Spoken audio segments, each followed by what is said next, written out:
녹음 36 우찌무라 간조 전집 제4권 3부 성령의 첫 번째 녹음입니다. 잠깐 기도드리고 읽기 시작하겠습니다. 주님의 은혜를 감사드립니다. 주님, 이제 2부를 다 읽게 도와주셨고 3부부터 나머지를 읽도록 하겠습니다. 하나님 도와주셔서 끝까지 잘 읽을 수 있도록 도와주시옵소서. 얼마 남지 않아서 기쁜 마음으로 이렇게 맞이하게 되었습니다. 주님이 좋은 내용이 어떤 한 사람에게, 한 형제나 한 자매에게 도움이 되는 귀한 리딩 되게 주님께서 도와주시옵소서. 주님께서 예정하셔서 구원하려고 작정하신 한 형제나 자매가 아직 곳간에 들지 않았다면 이 리딩이 조금이라도 도움이 되기를 위해서 기도드립니다.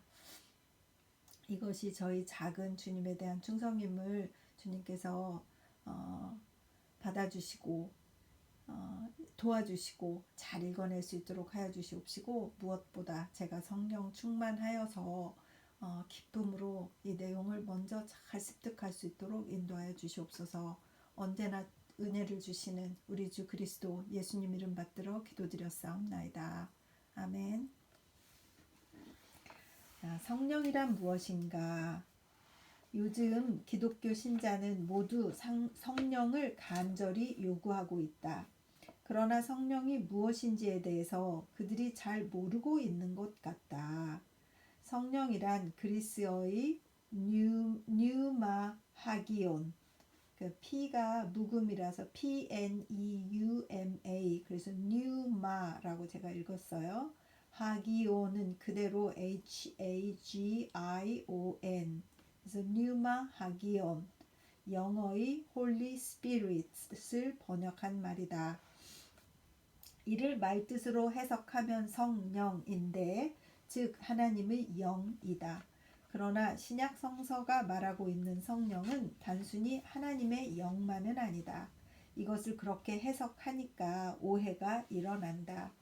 하나님의 영은 갖가지 형태로 나타났다. 하나님이 태초에 천지를 창조하신 것은 그 영으로서 되었다. 창세기 1장 2절.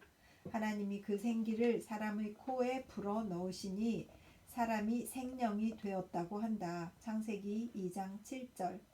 여호와의 영이 사사들에게 임하여 그들로 하여금 칼을 휘둘러 이스라엘의 적군을 격퇴하게 하였다.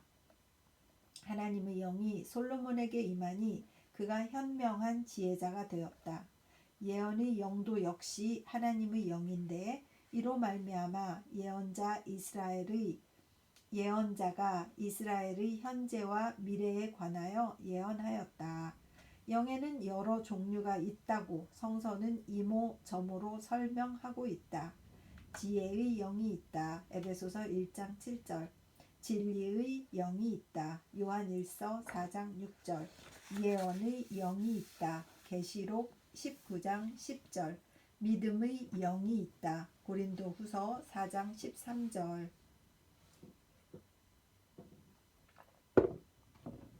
물론 이런 것들은 모두 하나님에게서 온 영들이므로 어느 의미에서는 하나님의 영이다.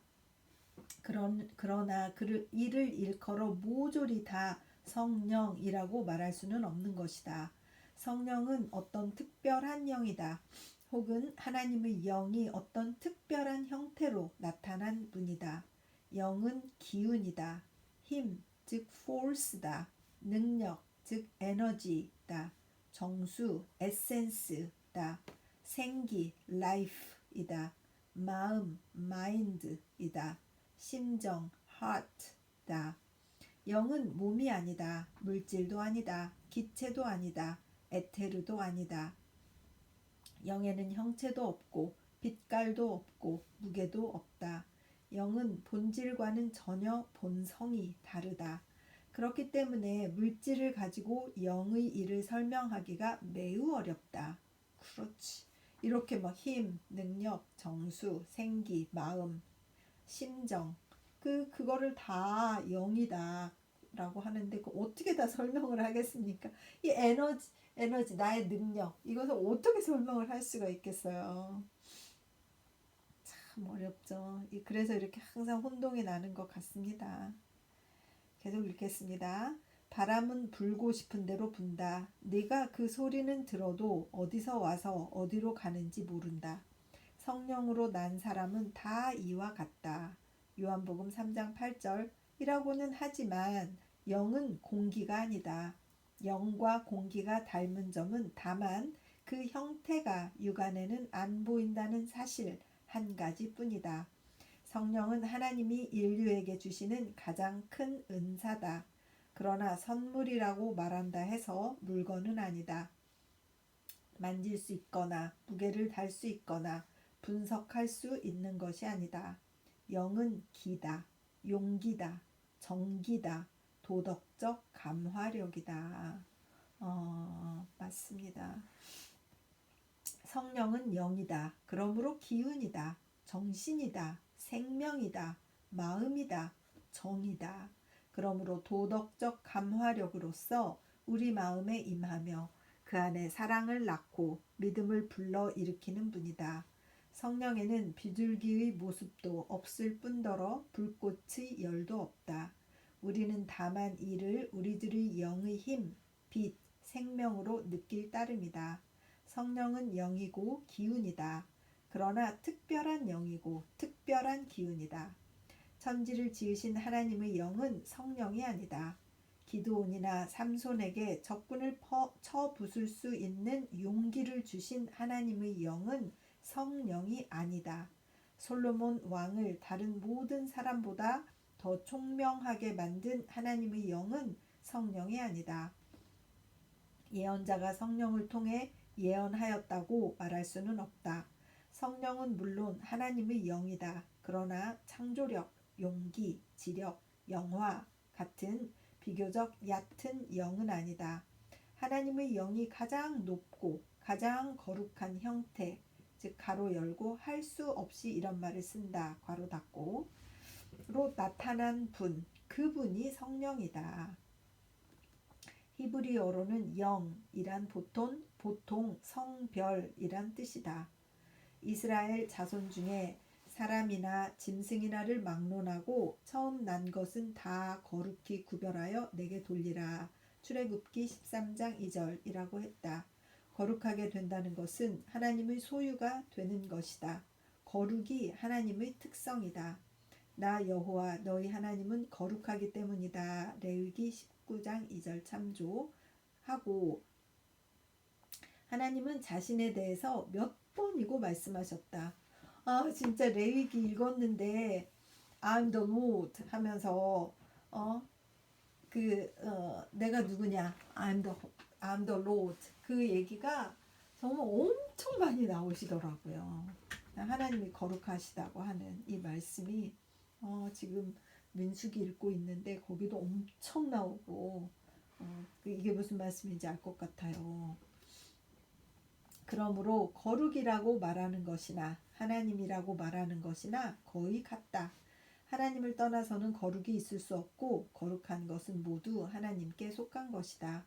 그러므로 영이라는 글자에는 존귀라든가 선량이라든가 하는 의미가 내포되어 있다. 성별은 물론 정선을 필요로 하는 것이기 때문에 성물은 모두가 가장 선하고 가장 좋은 물건이라야 한다. 종교적 백성인 유대인들에게는 하나님을 떠나서는 물건의 값어치를 정할 수가 없었다. 예루살렘을 거룩한 산이라고 부르고 베드로후서 1장 18절, 그리스도의 복음을 거룩한 계명 베드로후서 2장 21절이라고 한 것도 신성이라는 뜻의 최고, 최선이라는 뜻을 첨가한 것이었다. 성서에 있는 성자를 모조리 신성이란 뜻으로만 해석하면 다양한 뜻을 맛볼 수가 없다.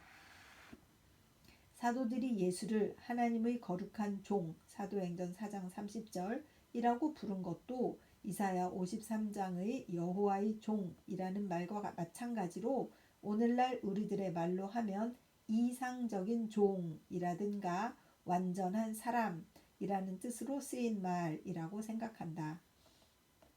이와 같이 성령은 하나님께로부터 나오는 최고, 최선, 최량의 영이다. 그것이 하나님의 영임은 말할 것도 없다. 그리고 거룩한 영임은 물론이다. 그러나 그와 동시에 인류에게 주어진 그리고 지금도 주어지고 있는 가장 귀하고 가장 사모할 만한 영이다. 성령이라는 말은 신약 성서에 있는 수러 중의 하나다. 이것은 단순히 말뜻만 가지고 해석해서는 안 된다. 이것은 어떤 특수한 분을 가리키는 말이다. 그분이 누구인지를 모르면 그 명칭의 뜻을 알 수는 없다. 여기에 주의해야 할 한 가지가 있다. 그것은 성령이라는 말이 구약 성서에는 없다는 사실이다. 하나님의 영이 물 표면을 운행하였다고 한 것은 성령은 아니다. 여호와의 영이 기드온에게 임했다고 했지 성령이라고는 하지 않았다. 시편 51편 11절에 주의 성신을 내게서 거두어 가지 마옵소서라고 했지만 그것은 신약 성서에 있는 성령이라는 의미의 영을 가리켜 말한 것이 아니다. 그것은 성결의 영이라는 뜻인데 하나님의 영이라고 말하는 것과 마찬가지다.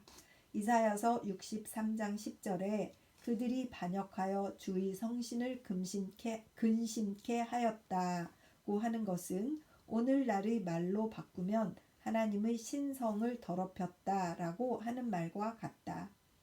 예언자 요엘은 여호와의 말씀이라면서 그 후에 내가 내 신을 만민에게 부어주리니 요엘서 2장 28절이라고 외쳤으나 그러나 계속해서 내가 이적을 하늘과 땅에 베풀리니 곧 피와 불과 연기 기둥이라 요엘서 2장 30절 이라고 한 것을 보면 요엘 예언자가 말하는 영이란 그리스도와 바울이 말한 성령은 아니라는 것을 잘 알 수 있다. 소위 엘리야의 영 누가복음 1장 17절이란 그리스도의 영은 아니다. 거짓 예언자를 죽이고 좋아한 엘리야의 영은 자기를 죽이는 자의 죄를 용서하려고 했던 그리스도의 영은 아니다. 그리스도가 이 땅에 강림하시기 전에는 성령이란 없었다. 성령은 그리스도와 더불어 처음으로 세상에 임한 영이다. 그렇습니다. 그렇군요. 그럼 신약 성서에서 말하는 성령이란 무엇인가? 신약 성서는 성령을 일컬어 하나님의 성령 에베소서 4장 30절, 그리스도의 영 로마서 8장 9절, 예수의 영 사도행전 16장 7절, 예수 그리스도의 영 빌립보서 1장 19절, 하나님의 아들의 영 갈라디아서 4장 6절, 아바 아버지라 부르는 아들이 되게 하는 영 로마서 8장 15절 등으로 부르고 있다. 아이고 많이도 찾으셨고 잘도 아시고 참 대단하신 선생님. 놀랍고 놀라우신 스터디 이 열정 어마어마합니다. 그 밖에도 여러 가지 명칭이 있지만 그러나 지금 말한 것이 가장 잘 그것이 무엇인가를 나타내고 있다고 생각한다. 성령은 물론 하나님에게서 나오는 분이기 때문에 하나님의 성령이시다. 특히 우리로 하여금 하나님을 아버지라고 깨닫게 하시는 영이기 때문에 그리스도는 이를 너희 아버지의 영 마태복음 10장 20절 이라고 말씀하셨다. 또한 그리스도에게서 나와서 우리를 마침내 그리스도와 같은 자로 만드시는 영이기 때문에 그리스도의 영, 예수의 영, 예수 그리스도의 영이다. 그리고 그리스도는 특히 하나님의 아들이고 우리로 하여금 그를 닮아 하나님의 아들로 만드는 분이기 때문에 그에게서 나오는 성령은 특히 하나님의 아들의 영이다. 그런데 이 영이 우리 영 안에 머무르며 우리에게 아버지를 나타내시고 우리를 실제로 그 아들로 삼으시기 때문에 우리는 이를 아바, 아버지라 부르는 아들이 되게 하는 영으로 느끼는 것이다. 요컨대 성령은 예수 그리스도의 영이다. 그리스도의 정신, 그리스도의 중심, 그러므로 그리스도 자신, 그것이 성령이다. 성령이 무엇인가? 그 본질, 즉 substance, 그 실제, being에 관해서는 우리가 모른다.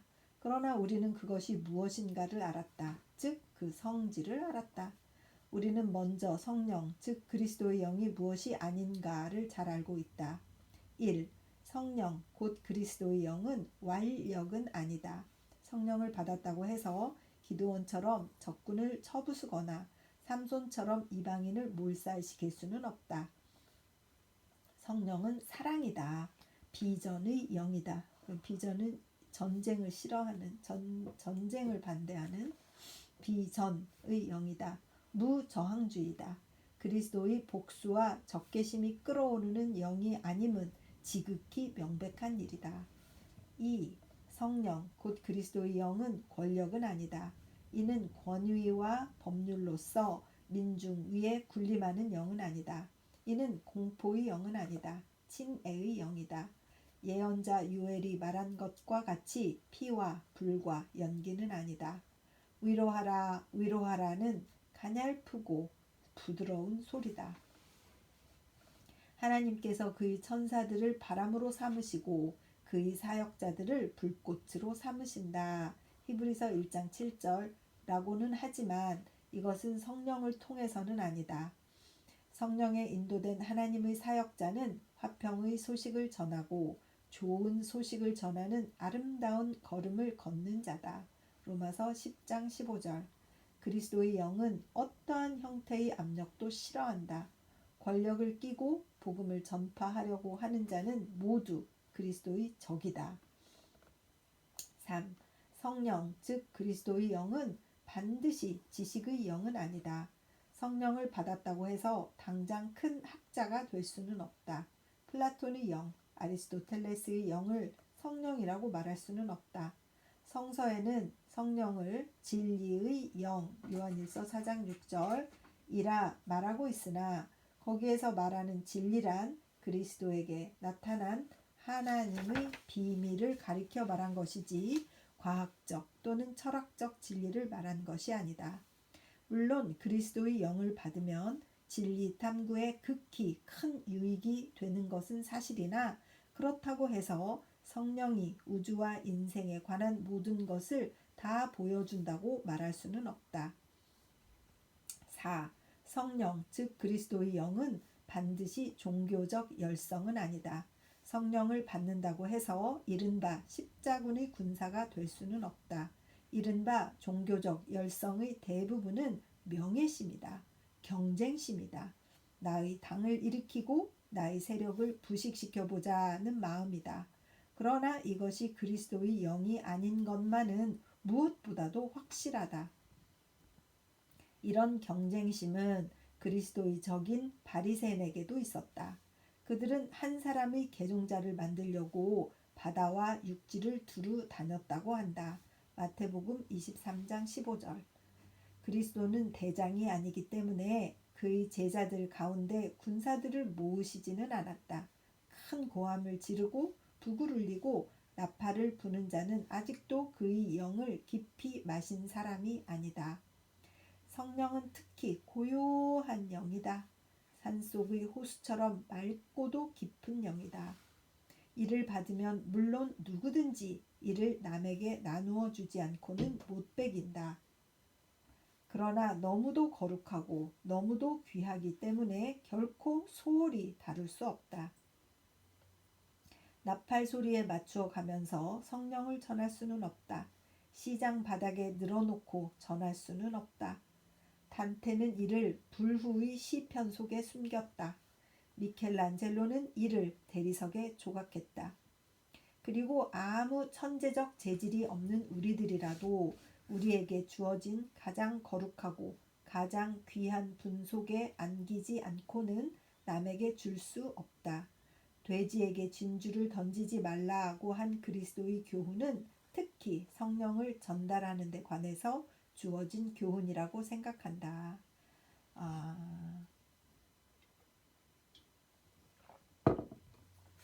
막 시장에서 고래고래 지하철에서 예수를 믿으세요 막 이렇게 하는 사람들 좀 생각해 봐야 될 것 같죠. 참 예수님이 부끄러워하시고 크리스찬들이 서로 부끄러워할 일들을 얼마나 많이 목격하는지 모르겠습니다. 이렇게 보아오면 우리가 알 수 있는 것은 사도행전에 기록된 오순절의 성령 강림은 진정한 강림이 아니었다는 사실이다. 헐, 이게 뭐지? 갑자기 하늘에서 강한 바람 같은 소리가 나더니 그들이 앉아있는 온 집안을 가득 채워 불꽃 같은 것이 나타나 갈라져서 그들 각 사람 위에 머물렀다고 하는 것은 성령의 강림을 부드러운 바람이 부는 것에 비유하신 그리스도의 말씀과는 거리가 이만저만 먼 게 아니다. 헐, 와, 이게 진짜 이거 이게 일어나요? 사도행전 2장 2절 3절을 요한복음 3장 8절과 비교해 보라. 깜짝 놀랐어요. 이렇게 말을 해도 되나? 그런데 쭉 읽어볼게요. 그런데 이런 소란한 강림이 항구적인 강림이 아니었던 것은 그것이 금방 사라져 버렸던 것만 보아도 알 수 있다. 베드로를 비롯하여 그날 신자가 되었다고 하는 3,000명의 군중은 1년도 채 못 가서 신앙이 식어졌고 교회에 대한 큰 박해가 일어나서 스데반 한 사람이 일어나 담대하게 복음을 변증하였을 때에도 그들 중에 어느 누구 한 사람 순교자의 편에 서는 이가 없었다. 그랬지. 여기는 사도행전을 논하는 곳은 아니지만 그러나 이 책이 사도들의 공적만을 기록한 것이고 그 실패도 밝히 기록한 책이 아닌 것처럼 보는 견해는 큰 잘못이라는 것만은 여기서 밝혀두어야 되겠다. 그러면 완력도 아니고 권력도 아니고 지식도 아니고 종교적 열성도 아니라면 성령은 무엇인가? 1. 성령, 즉 그리스도의 영은 첫째로 온유의 영이다. 고린도전서 4장 21절. 심정이라고 되어 있는 것은 오역이다. 이는 져서 이기는 영이다. 십자가의 수욕도 능히 이겨내는 영이다. 만물을 창조하였고 그것을 운행할 힘을 갖고 있으면서도 그 힘을 원수를 쓰러뜨리는데 사용하지 않는 영이다. 2번 성령 즉 그리스도의 영은 둘째로 죄의 용서의 영이다. 그렇지. 최후까지 용서하는 영이다. 7번을 70배뿐 아니라 영원히 용서하는 영이다. 아버지, 저 사람들을 용서하여 주옵소서. 그들은 자기들이 무슨 일을 하고 있는지 모르고 있습니다.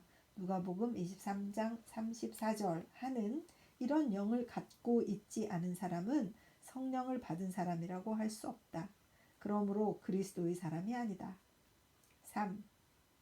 성령 즉 그리스도의 영은 셋째로 희생의 영이다. 원수의 죄를 용서하는 데 그치지 않고 나아가서 그 죄를 자신이 스스로 떠맡는 영이다. 인자는 섬김을 받으러 온 것이 아니라 섬기러 왔고 많은 사람을 위하여 대속물로 자기 목숨을 내어주러 왔다. 마태복음 20장 28절. 속죄의 영이다. 다른 사람을 대신해서 죽는 영이다. 4. 성령 즉 그리스도의 영은 특히 아들의 영이다.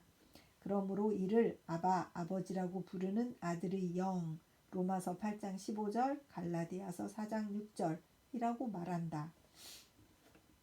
아버지 되신 하나님께 복종하는 영이다. 자기의 뜻은 조금도 고집하지 않고 성부의 명령에만 따르자고 하는 영이다. 자기 고집에서 완전히 벗어난 영이다. 자아를 십자가에 못 박는 영이다. 마지막까지 복종하는 영이다. 그리스도의 정신은 순종이라는 한마디 속에 다 포함되어 있다. 그는 자기를 낮추어 죽기까지 복종하셨다. 빌립보서 2장 8절. 그는 아들의 본분을 완전히 이행한 분이다. 그는 정말 하나님의 아들이다. 그 능력 때문이 아니라 그 순종으로 인해서 하나님의 아들인 것이다. 그리고 그를 통해 똑같이 하나님의 아들이 되고자 하는 우리도 그에게서 이러한 순종의 영을 받지 않으면 안 된다. 성령이 우리에게 특히 필요한 이유는 바로 이 점이다. 우리는 나면서부터 반역의 자녀다. 내 고집만 관철시키려 하고 하나님 아버지의 명령을 돌볼 줄 모르는 자식이다. 죄란 그 근본에 있어서 성부에 대한 불효죄이다. 그러므로 죄에서 구원받는다고 하는 것은 성부께로 되돌아가게 되는 것을 말한다. 예언자의 말을 빌어서 표현하면 우리들의 반역이 고침받는 일이다. 호세아서 14장 4절.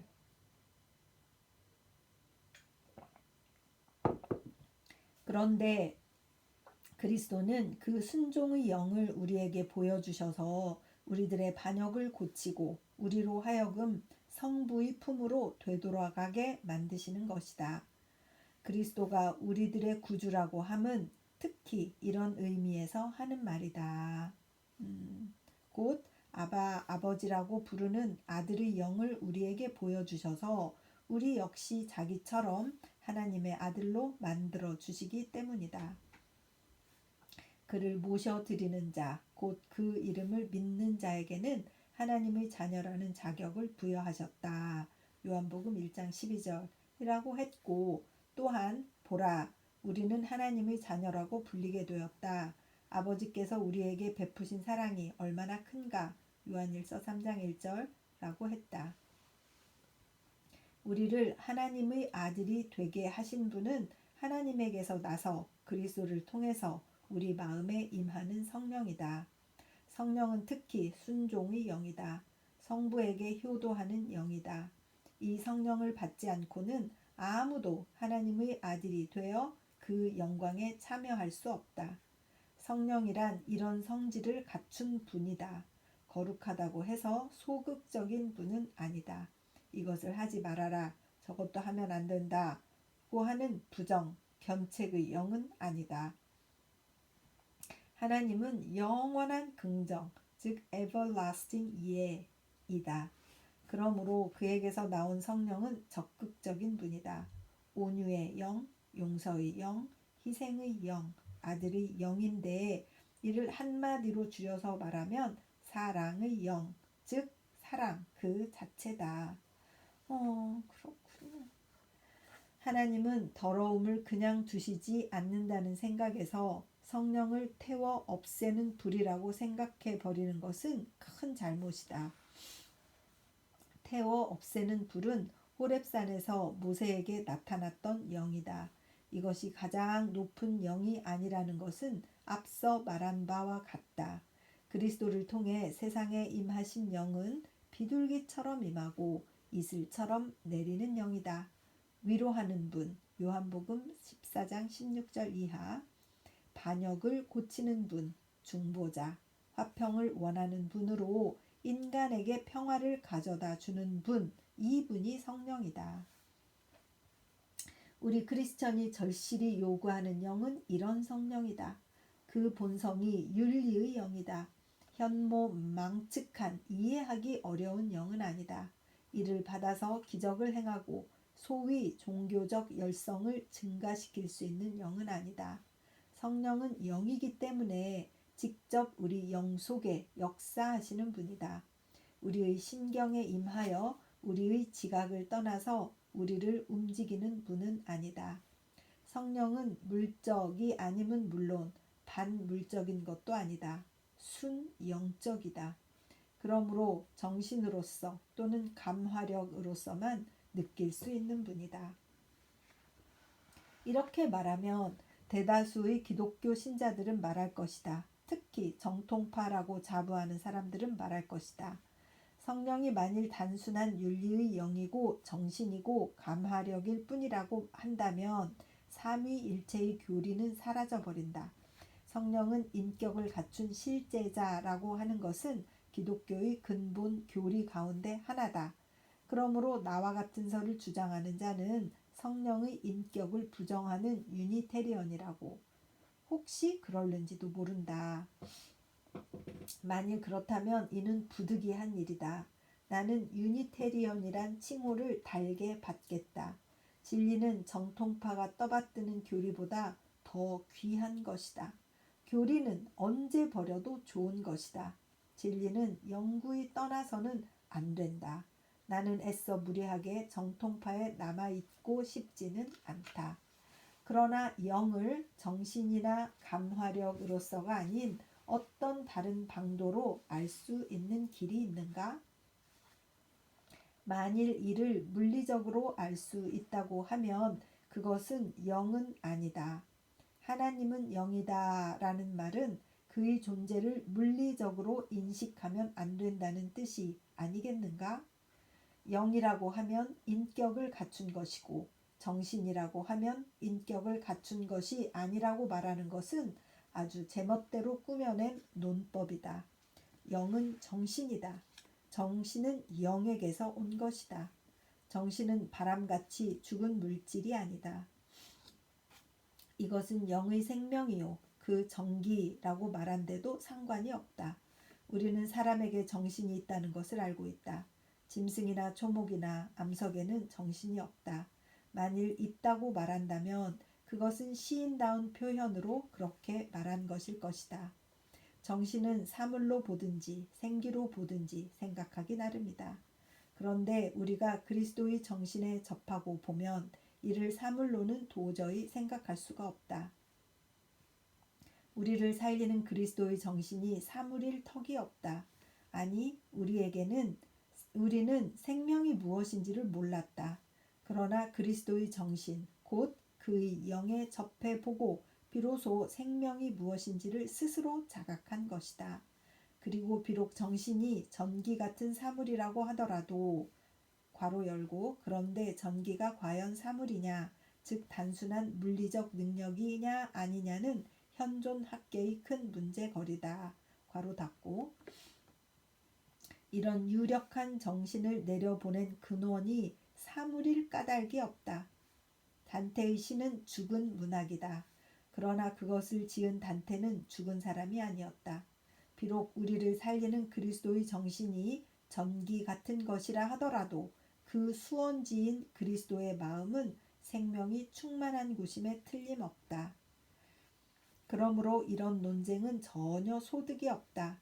성령의 인격을 주장하고 이를 고집하면서 미움과 모함과 질투로 나날을 보내는 따위는 성령을 받는 길이 아니다. 이게 조사를 잘못 읽는지 자꾸 문제예요.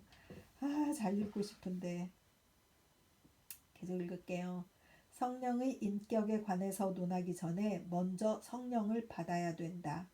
그리하면 성령이 무엇인지를 알 수 있다. 열매를 보아 나무를 안다. 우리는 어떻게 성령을 인식하고 성령이 우리에게 임한 것을 어떻게 확인할 수 있는가? 이 물음에 대해서 사도 바울은 대답했다. 오직 성령의 열매는 사랑과 희락과 화평과 오래 참음과 자비와 양선과 충성과 온유와 절제니 이 같은 것을 금지할 법이 없느니라. 갈라디아서 5장 22절 23절. 이런 열매가 있는 곳에는 성령이 있다. 그러나 이런 열매가 없는 곳에는 비록 예언하는 능력이 있더라도 모든 깊은 비밀과 모든 학술에 이르는 신학이 있더라도 또는 산을 옮길 만한 믿음이 있더라도 그렇지 않으면 몸을 불사르는데 내어줄 정도의 열성이 있더라도 성령의 열매가 없는 곳에는 성령이 없다. 따라서 그리스도는 그의 영으로 그 안에 계시지 않는다. 우리들의 신학은 아무래도 좋다. 우리는 다만 선한 영인 성령을 환영해 모셔드려야 한다. 가로 열고 이렇게 써 있어요. 이 글을 쓰면서 나는 신간 W.L. 워커 그 사람이 지었나 봐요. 워커라는 분이 지은 Spirit and Incarnation 라는 책에 힘입은 바 컸다. 그래서 Spirit and Incarnation을 읽으시고 이해를 더 깊이 하셔가지고 이 글을 쓰신 거네요. 1908년 9월 성서지 연구. 저 성령에 대해서 아까 저도 많은 것을 다시 생각하게 하는 그런 리딩이었습니다. 얼마나 이 성경을 대충 읽었던가 하는 것을 다시 깨닫게 되었어요. 이렇게 구약부터 말씀을 하나하나 짚으시면서 진리의 영, 그런 이름을 딱 붙여가지고 지혜의 영, 예언의 영 이렇게 할 때 그것이 그냥 저 성령이지, 믿음의 영조차도 그냥 성령이시지 이렇게만 흐르륵 하고 넘어갔지, 이렇게 꼼꼼하게 진심으로 성령을 한번 어떤 분이신가 하고 생각한 적이 있었던가. 읽으면서 이 우찌무라 선생님이 무엇을 말씀하시려고 하는구나 하는 것을 알겠습니다. 그 영은 정신이기 때문에 이 선한 영을 환영에 모셔서 성령의 열매가 나타나야 그곳에 성령이 계신 것이지, 야단스럽고 시끄럽고 화려하고 이런 것만이 성령이 아니다. 그것은 어쩌면 성령이 아닐 수도 있다. 희생하고 사랑하는 것과 다른 것은 성령이라고 볼 수 없다 하는 말씀이 무슨 뜻인지는 알 것 같아요. 우리 하나님이 여러 성격 가운데 나타난 여러 종류의 영들이 성령과 어떻게 다른가를 잘 설명해 주셔서 정말 생각이 오늘 아까 사도행전이 그게 성령이 아닐지도 모른다 그래서 깜짝 놀랐다가 쭉 읽으면서 이해가 잘 되었습니다. 잠깐 기도드리겠습니다.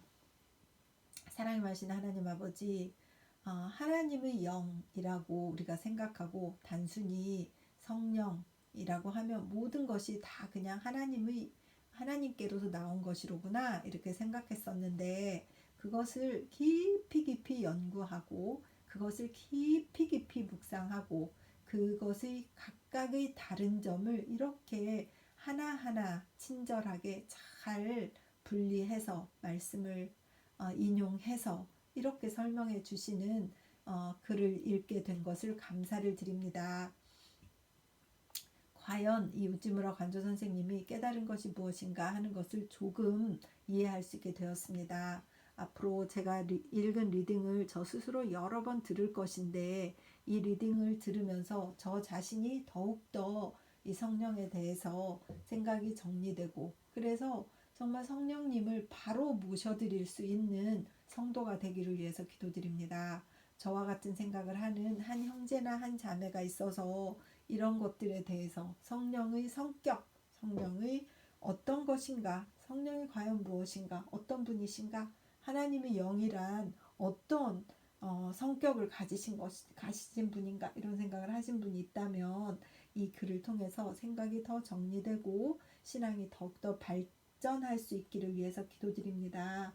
주님, 늘 은혜를 주시는 우리 하나님께 감사드립니다. 책을 읽으면서 신앙이 바르게 자라갈 수 있도록 하여 주시옵시고, 말씀을 더욱더 깊이 묵상하는 자 될 수 있도록 도와주시고 붙잡아 주시옵소서. 늘 은혜를 주시는 고마우신 우리 주 그리스도 예수님 이름 받들어 기도드렸사옵나이다. 아멘. 사랑하고 축복합니다. 승리하세요.